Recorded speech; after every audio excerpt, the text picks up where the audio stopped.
சென்னையில் அமைக்கப்பட்டு வரும் புதிய குத்தம்பாக்கம் பேருந்து நிலையம் ஆகஸ்ட் மாதம் 1ஆம் தேதி திறக்கப்பட உள்ளது என்று தகவல் வெளியாகியுள்ளது. முழுக்க முழுக்க ஏசி போடப்பட்டு பிரம்மாண்டமாக இந்த பேருந்து நிலையம் திறக்கப்பட உள்ளது. 427 கோடி ரூபாய் மதிப்பில் கட்டப்பட்டு உள்ள குத்தம்பாக்கம் பேருந்து நிலையம் இந்த ஆண்டு ஜூன் மாதத்திற்குள் கட்டி முடிக்கப்படும் என்று அறிவிக்கப்பட்டுள்ளது.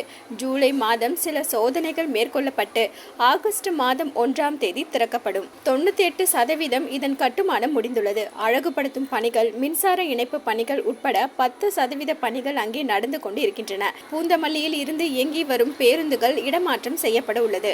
சென்னையில் உள்ளூர் அளவிலான இணைப்பை மேம்படுத்த பூந்தமல்லி பேருந்து முனையம் குத்தம்பாக்கத்திற்கு மாற்றப்படும் என அரசு அறிவித்துள்ளது. எம்டிசி பூந்தமல்லியில் இருந்து குத்தம்பாக்கத்திற்கு 150 பேருந்துகளை மாற்றி இணைப்பை மேம்படுத்தும். பூந்தமல்லி டெப்போவில் 120 மின்சார பேருந்துகள் இயங்கும் என்று அறிவிக்கப்பட்டுள்ளது. சென்னையில் இருந்து மேற்கு நோக்கி செல்லும் பேருந்துகளுக்காக இந்த பேருந்து நிலையம் கட்டப்பட்டுள்ளது. இதுபோக அம்பத்தூர் மற்றும் தொண்டியார்பேட்டை பேருந்து முனையங்கள் முறையே 57 மற்றும் 52 ஆண்டுகளுக்கு முன்பு கட்டப்பட்டது ஆகும். இதன் சீரமைப்பு பணிகளும் நிறைவு பெறும் தருவாயில் உள்ளது.